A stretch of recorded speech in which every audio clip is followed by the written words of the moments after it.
बहुत पुरानी बात है। एक साधु घाट किनारे अपना डेरा डाले हुए था। वहाँ वह दिन भर बैठा रहता और बीच बीच में ऊंची आवाज में चिल्लाता और कहता, जो चाहोगे सो पाओगे। उस रास्ते से गुजरने वाले लोग उसे पागल समझते थे। वह उसकी बात को सुनकर अनसुना कर देते और जो सुनते वह उस पर हंस देते थे। एक दिन एक बेरोजगार युवक उस रास्ते से गुजर रहा था।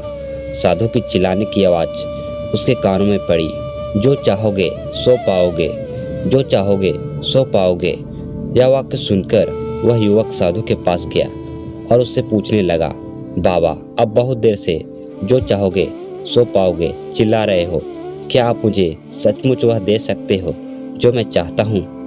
साधु बोला, हाँ बेटा, लेकिन पहले तुम यह बताओ कि तुम पाना क्या चाहते हो। वह युवक बोला, बाबा मैं चाहता हूँ कि मैं एक दिन बहुत बड़ा व्यापारी बनूं। क्या आप मेरी यह इच्छा पूरी कर सकते हो? बाबा बोले, बिल्कुल बेटा, मैं तुम्हें एक ऐसा हीरा और एक ऐसा मोती देता हूँ जिसे तुम जितना चाहो हीरे मोती बना सकते हो, अपना व्यापार बना सकते हो। साधु की बात सुनकर युवक के आंखों में आशा की किरण जाग उठी। फिर साधु ने अपनी दोनों हथेलियां उस युवक को आगे बढ़ाने के लिए कहा। युवक ने अपनी हथेलियां साधु के सामने रख दी।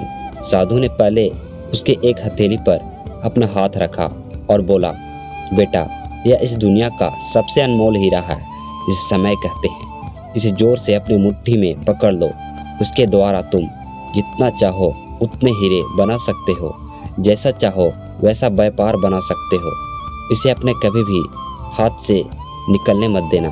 फिर साधु ने अपना दूसरा हाथ उस युवक के दूसरी हथेली पर रख दिया और कहा, बेटा यह इस दुनिया की सबसे अनमोल मोती है, इसे धैर्य कहते हैं।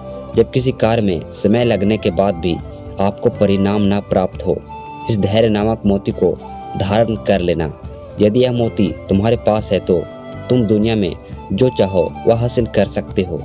युवक ने ध्यान से साधु की बात सुनी और उन्हें धन्यवाद कहकर वहाँ से चला गया। उसे सफलता की प्राप्ति के 2 गुरु मंत्र मिल गए थे। उसने निश्चय किया था कि अब वह कभी अपना समय नहीं बर्बाद करेगा और धैर्य से काम लेगा। कुछ समय बाद उसने हीरे के एक बड़े व्यापारी के यहाँ काम करना शुरू किया।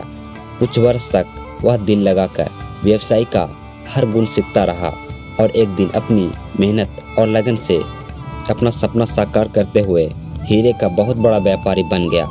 इस कहानी से हम यह सीख सकते हैं कि लक्ष्य की प्राप्ति के लिए सदा समय और धैर्य नामक हीरे मोती अपने पास रखने चाहिए।